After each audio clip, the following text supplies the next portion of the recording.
Hello, good evening, everybody.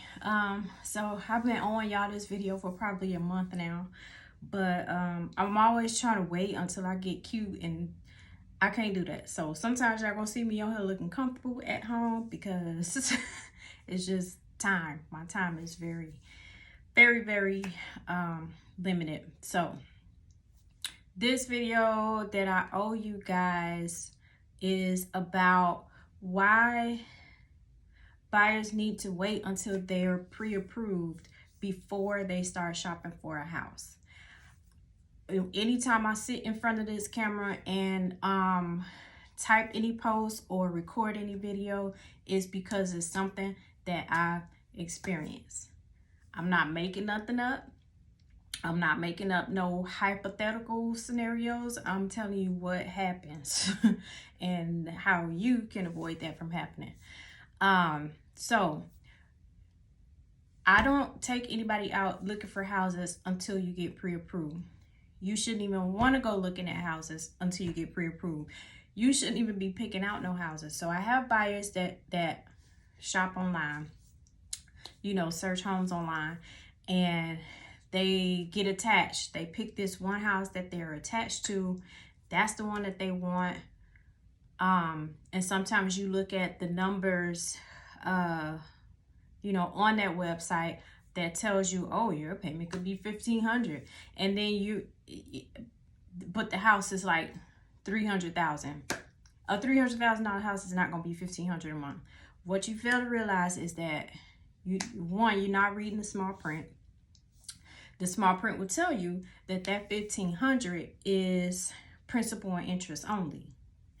And it doesn't include taxes. It doesn't include mortgage insurance, property insurance, none of that. So what you see is probably going to be about $1,000 more. So don't pay attention to that. Don't think just because it says $1,500 that means I can afford a $300,000 house and pay $1,500 a month. That's not what it is. So that's one thing people do. They look at those numbers without knowing that everything is not included in that monthly payment. Another thing that you miss is that in that fine print, it'll tell you that, oh, that's with the 20% down payment or 10% down payment. 10% of $300,000 is $30,000. Do you have $30,000 to put down? Okay. So that's one thing. Don't fall for those numbers that you see online. The other thing is that a lot of times some buyers try to decide what they can afford monthly for a mortgage.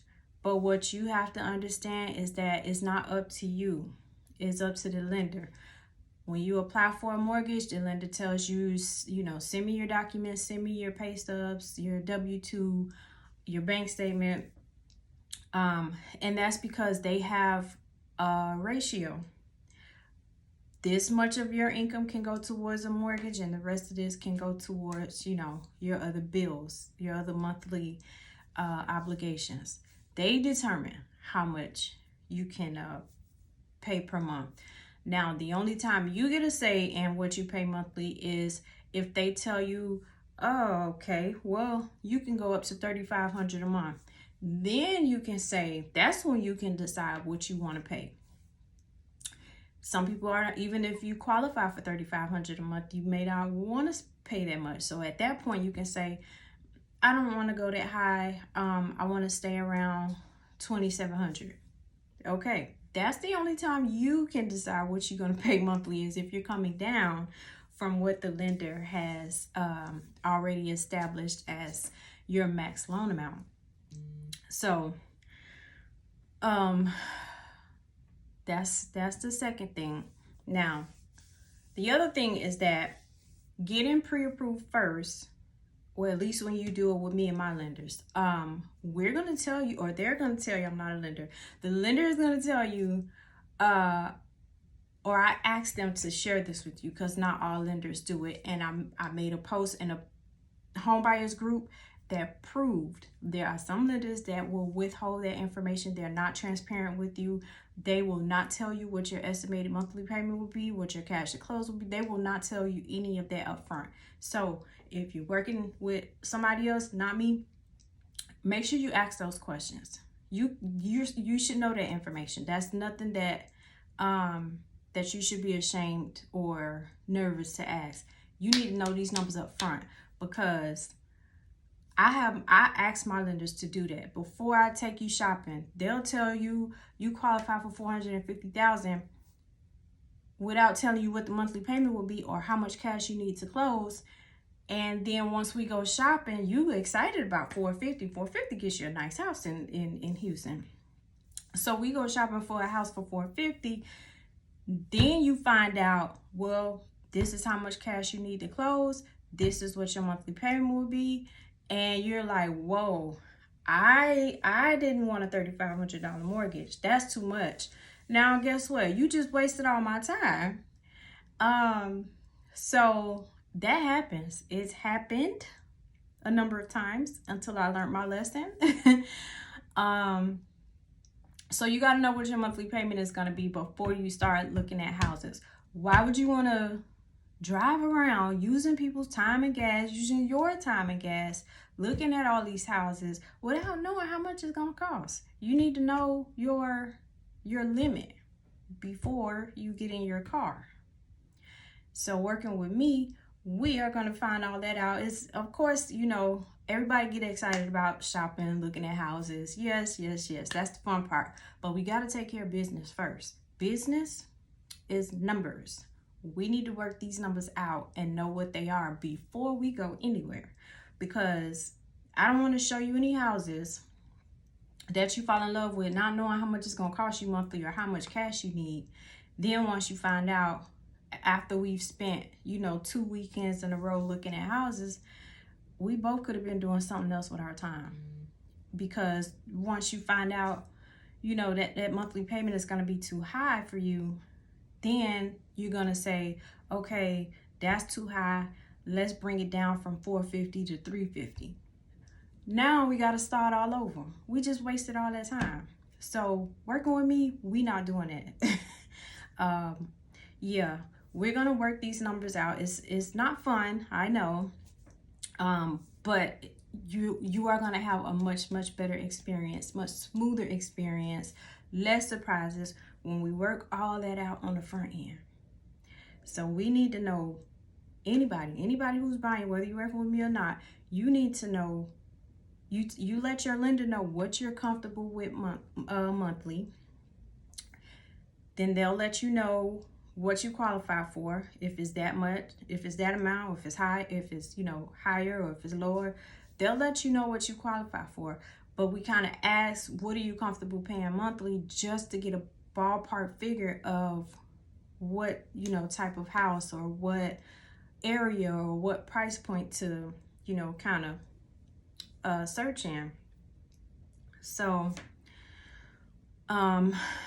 so the lender is going to do that. They're going to review all your documents, run your credit, see how much monthly obligations you have, how many monthly obligations you have, the total of it, how much you make versus how much you pay in bills every month. And when I say paying bills every month, I don't mean your current rent, your light bill, your water, your utilities, none of that. I'm talking about everything that shows on your credit report.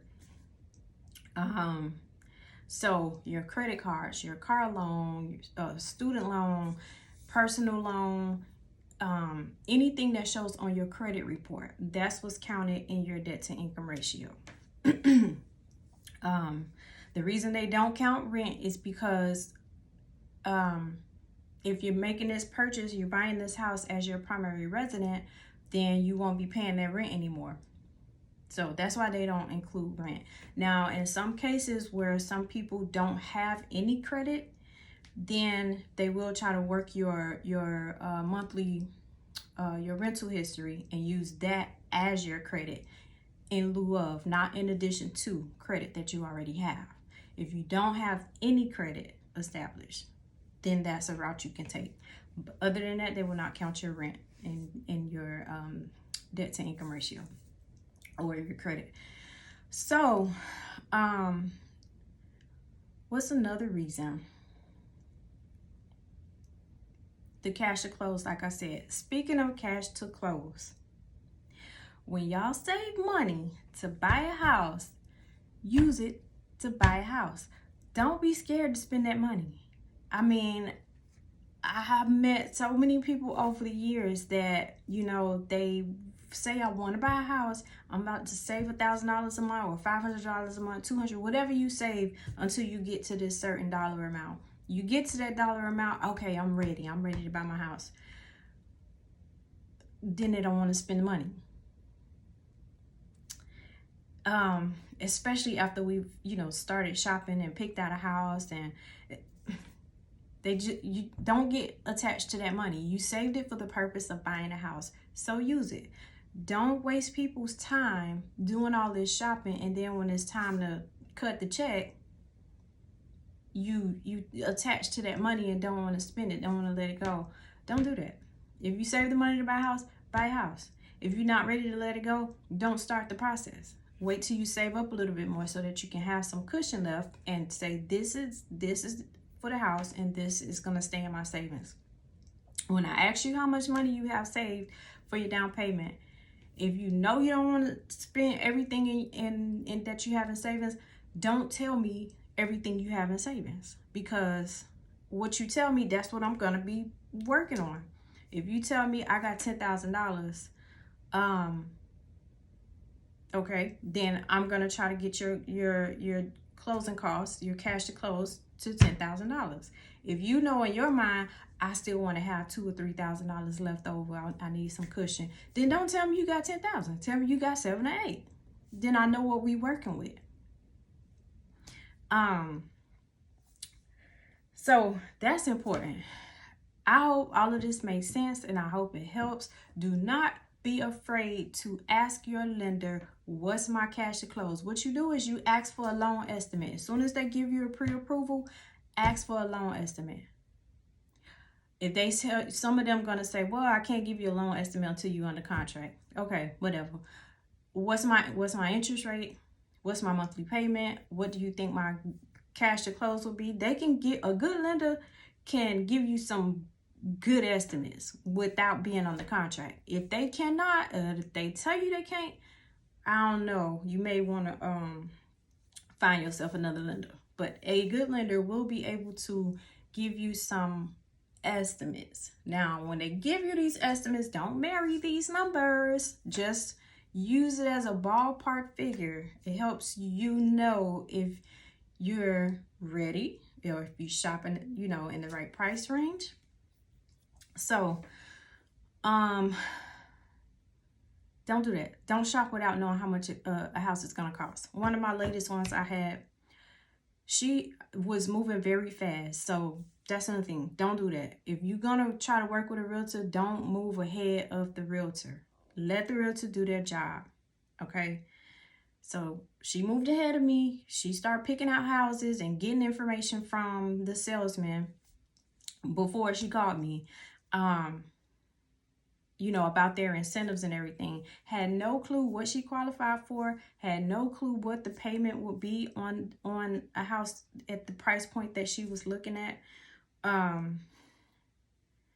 So we even though she moved ahead of me, I informed her, don't do that. Don't do that. There's a reason why I work in the order that I work, to prevent stuff like that from happening. So anyway, she did that, contacted that sales agent. Luckily, I know him, so I was able to talk to him and let him know, she shouldn't have done that, but because let me tell you, when y'all do stuff like that, when you move ahead of your realtor and you start making contacts, and you're gonna end up kicking your realtor out of the deal, cutting them out the deal. And when it comes to the point where you need help understanding stuff, or you need advice, your realtor ain't gonna be able to help you, because they're not getting paid. Nobody's working for free. In order for us to get paid to help you, you have to let us do the work. You have to let us make the contacts, let us make the calls, You know what I mean? Especially the first contact. After the first contact, whatever, you know. But let your realtor make the first contact if you're looking at new construction or any house that you're interested in. Let your realtor handle it. Send your realtor a text or call and say, hey, I'm interested in this house. Can you call them? Can you find out? Don't move ahead of them. All right, now let me get back. So she knew what all the incentives were and everything, but she had no idea what the monthly payment would be on this house. So she picked out this house. She wanted this house and was adamant about this house. Get there, we meet up there, and the sales agent ran the numbers. The payment on that house was $800 more than where she wanted to be. And so that ended her home buying experience. Why? Because she moved too fast. And she picked out a house without having any clue what she qualified for. No clue what the monthly payment would be. No clue what the cash to close would be. So she got attached to homes that size, that layout, so finding out that payment of the house that you fell in love with is $800 higher than where you want it to be. Now we got to come down a whole lot in price point in order to get to $2,000, and that lower price point, that's not gonna be those houses, and that lower price point is not gonna look anything like the house that you were looking at. So some people have a hard time accepting that they have to downgrade or downsize. Start off small. You don't have to start in the big house just because somebody else, your friend or your cousin or whoever did it. Don't mean you have to do it right away. Everybody has different financial situations, okay? So whatever your financial situation is may not be the same as the next person. So you get what you can afford. Let's not do the keeping up with the Joneses thing. So it's hard for when you start shopping, not knowing what you qualify for, what price point you're comfortable in, you can afford, but you're looking at houses and picking out houses. It's very hard for some people to be able to bring down their expectations in their first home. Okay, so some people will just quit and say, oh man, I liked that house, I don't want that house, that's smaller. It will be the death of your home buying journey if you do not get pre-approved first and know what you qualify for, and know what your payments will be. That's the whole point of this video. So it's running kind of long, but I had to get that out. I hope this helped. I hope y'all listen to me. Please, please, please do not shop without knowing what you qualify for. Do not be ashamed to ask your lender, what are my closing costs, or what's my estimated cash to close is the way to say it. What is my estimated monthly payment? You need to know these before you go out looking at any houses. Don't waste your time. Don't waste your realtor's time. Don't waste the seller's time looking and you don't know if you can afford it. That's my speech, and I'm going to end it right there. Anybody got any questions, please let me know. I'm happy to answer.